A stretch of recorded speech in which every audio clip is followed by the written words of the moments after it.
The Manitoba Junior Hockey League final between the Steinbach Pistons and the Dauphin Kings. We bring you another panel discussion. My name is Dave Anthony. Very excited to have the voice of the Dauphin Kings, Darnell Duff, with us, along with Kevin Pauls of the Winkler Flyers. Boys, thanks for doing this today. Really looking forward to this MJHL final.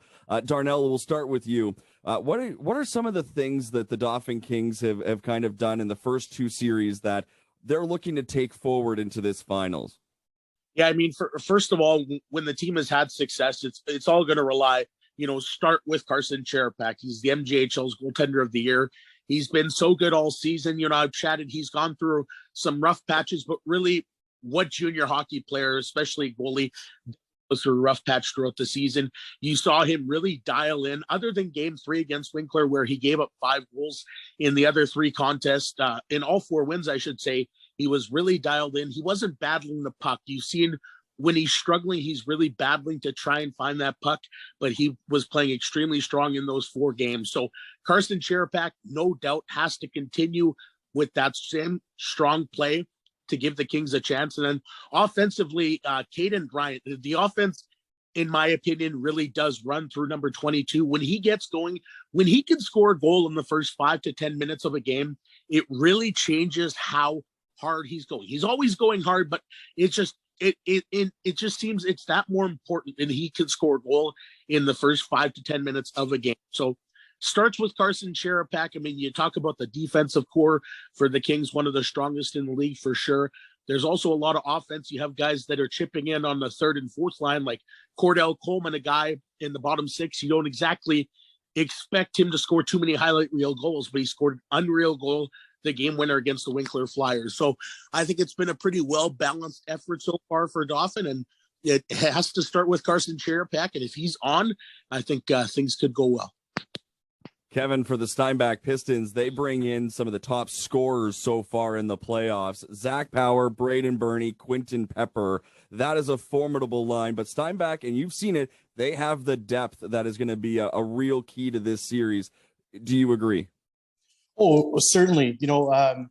We've talked about my boy Milliken a number of times, and he got the game star the other night. So I was happy to see that. And I mean, they have a good supporting cast. Obviously, like you said, Power, Bernie, Pepper in the top 5, joined by Malchuk and Bryant from the Dauphin Kings. So it seems like it's destined to be the best final we could present here in the MJHL. And both teams boast a lot of depth, especially like with the Pistons.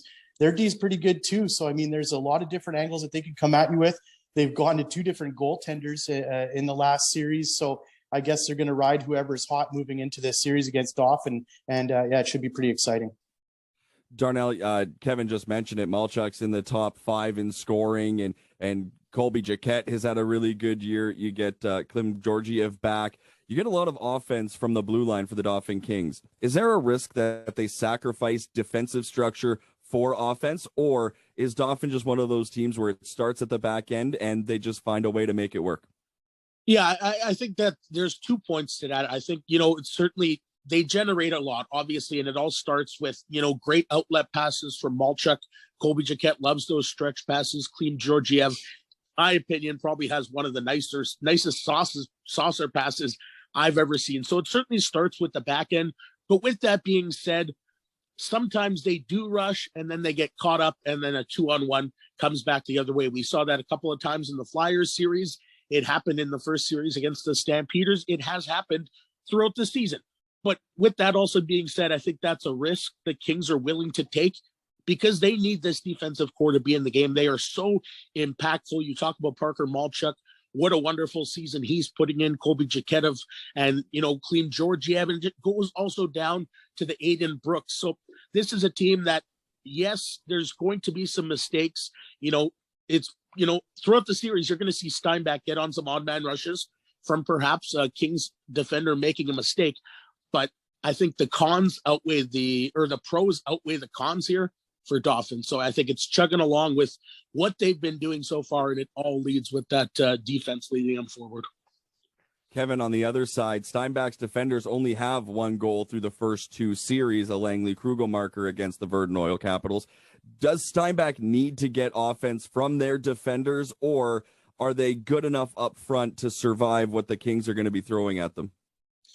Well, I think the Steinbach game plan supports that forward first mentality. It's going to come down to getting pucks through from the point, especially when it comes to special teams, because Dauphin did a really good job with that against Winkler, with Georgiev having a couple goals. And then you get Jaquette and Malchuk firing them through there. Getting them deep is going to be a real key component to their success. And the same should be said for Steinbach. And I think in this case, it's been maybe the speed off the wings versus how the Dauphin Kings approach the Winkler Flyers. It's just a different game plan. So I think maybe we could see that. And guys like Kilborn too, I think he's played a strong series against Verdun as well. So I would expect to see maybe a little different attack as far as the Pistons are concerned, but their forwards have been doing such a good job carrying that load in a dynamic fashion as well. And it helps them just focus on the defense and knowing what Dauphin's going to be throwing at them. Because I think it's safe to say that neither the Dauphin Kings or the Steinbach Pistons have seen the depth that the other team here in the finals is going to throw at them. They both have 4 deep lines. They both have really talented puck moving defensemen, and they both have really good goaltending. Darnell, let's talk special teams. Where do you think the Kings have an advantage? Power play, penalty kill, or both? I honestly, for sure on the penalty kill, I think Dauphin's doing a real solid job on that penalty kill. You saw Jaden Harris miss a good portion of the second half when he was hit up high from Brandon Humanock of the Verdun Oil Capitals, but he's a penalty killing specialist. Cordell Coleman has shown all season long that he's going to be on the ice in big time situations. Even goes down to guys like Garrett Orechka has been having an opportunity on the penalty kill. And, when you talk about the back end, other than Georgiev, who stands at like 6'7" on skates, it's not a big defensive core in Malchuk, Jaquette, even Jaden Jubenville, who's had a really strong first playoff run with the Kings. But they battle hard in the corners. They're willing to get in the lanes. Ben Hackle, another guy. So Dauphin's penalty killing is really strong. On the power play, too, I mean, they've had a good string here of getting at least one power play goal in games. And they're chugging at nearly 29%. So, I mean, really, how can you go wrong? So it's a pretty well-rounded special teams. And I really do think it's going to come down to who can win the special teams battle. I think it's an extremely close battle, which I think this could be one of the best MJHL finals that has happened in several years. Yeah, you got to love 1 versus 2. And these two teams, they were kind of destined to meet here in the finals. And it's going to be one heck of a show. Kevin, you've seen both the Pistons power play penalty kill, and you just got out of a series calling the Dauphin Kings power play and penalty kill. Where do you fall on special teams and maybe who has the advantage when you look at the whole picture?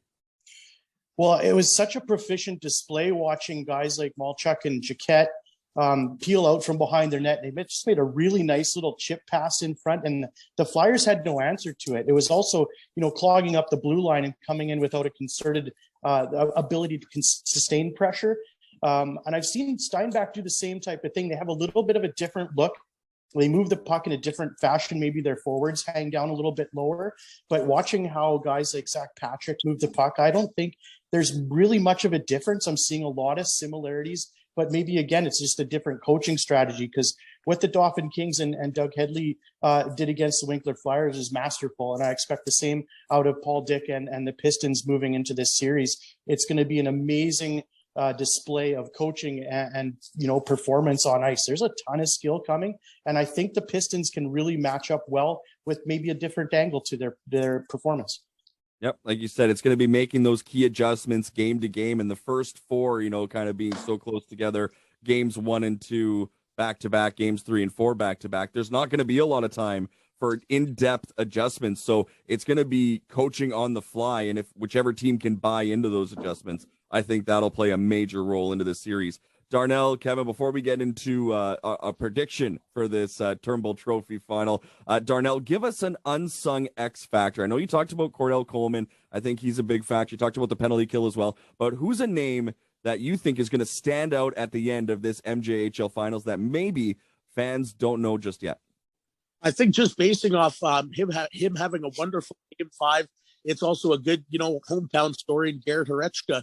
He's a guy who, not playing top line minutes, but he certainly makes a difference. He's not a big guy, but he works extremely hard. He's, his speed has increased throughout the season. He's just continued to grind, continued to do what he does. And he had some good chances against the Flyers late in that series where Dylan Milo made some pretty good saves. So I think Garrett Orechka could be a guy, and has to be a guy. He has to be a factor in this series. And I really do believe he's up to the task. I mean, it's a daunting one playing against the best team in the MJHL with the lights literally as bright as they can get. And, 1,000 screaming fans in the stand at least. But I think Garrett's in a pretty good spot to have a pretty solid series here.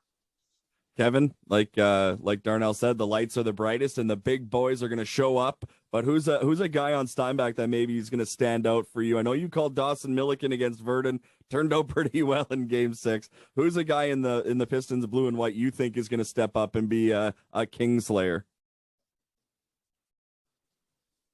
Well, I mentioned Bryce Kilborn earlier. I like how he plays a pretty heavy game, and he's going to have to kind of get under the skin of the Dauphin Kings. But I also, one angle I really like is that Ty Paisley. I mean, he's really impressed me with how he's played. He's a local kid. I really like the fact that the Steinbach fans can really get behind a local like that. And it's just a really neat thing to see when a guy like, what did he get? 7, he's at 7 points so far in the playoffs. And I think that trend will continue. I know that he can be a difference maker as well, because they're going to focus on the Powers and the Bernies and the Peppers. So it's going to take the next man up to step in and fill those gaps. It was 10 years ago that the Pistons and the Kings met in the MJHL final. And actually, a couple of weeks ago, the Pistons released a photo of Ty Paisley, who was just a youngster at the time, on the ice with now head coach Paul Dick. And Ty is aged, but Paul hasn't. But I assume that'll probably change in the finals here if it goes high stress like we're expecting it to. All right, boys, everybody always brings up our predictions. You guys have done pretty well to this point. Darnell, we'll start with you. Give us who's hosting or hoisting the Turnbull Trophy and in how many games? Yeah, I mean, obviously, I'm biased and say the Kings. But I honestly, I'm not a big fan of making a prediction when it comes to the Kings. But I think it's going to be a great series. I think these are two fantastic hockey squads that got that much stronger at the trade deadline. You look at the acquisitions Steinbach made, you look at the acquisitions that Dauphin has made, including Logan Calder, who's having an unbelievable second half of the season and has had a great junior career. And he also won a title with the Portage Terriers a few years ago. So he's been in this spot. I think it's going to be a series that is minimum 6 games with a good chance of it going to 7. I think it's going to be physical. There's going to be some great saves. There's going to be some big goals, and the atmosphere is going to be incredible at both Credit Union Place and the TG Smith Center. So I think it's, in my opinion, it's a toss-up. 2 great hockey clubs, like you said, destined to play in the final. And I think it's, I don't think either you or I are going to have much of a voice come a couple of weeks from now. No, I'm really looking forward to it. And you never know, Kevin Pauls might pop up on a broadcast or two. You never know. Kevin, I would have given the same answer as Darnell. I would have just went straight down the middle. You are the only one that's maybe can maybe give us an answer here. So what is your crystal ball telling you about who's representing the MJHL heading to Estevan for the Centennial Cup when the dust settles? Well, it's, as much as it's sad not to have a horse in this race anymore, it's kind of fun to have this pick without my bias getting in the way. I'm super excited too. There's so many dynamic players. Watching Rathbone and Calder that Darnell was just talking about in that series against the Flyers. They're game breakers, and man, do they push the pace at times. And the Pistons have that equally. So if I were to be, I'm just going to try to think of myself as a fan for a minute here. And no offense to the Dauphin Kings, I think they're going to play a heck of a series. But I'm picking the Steinbach Pistons in 7 in front of a home crowd, hopefully overtime, because I'm going to be there, hopefully right next to you, Dave.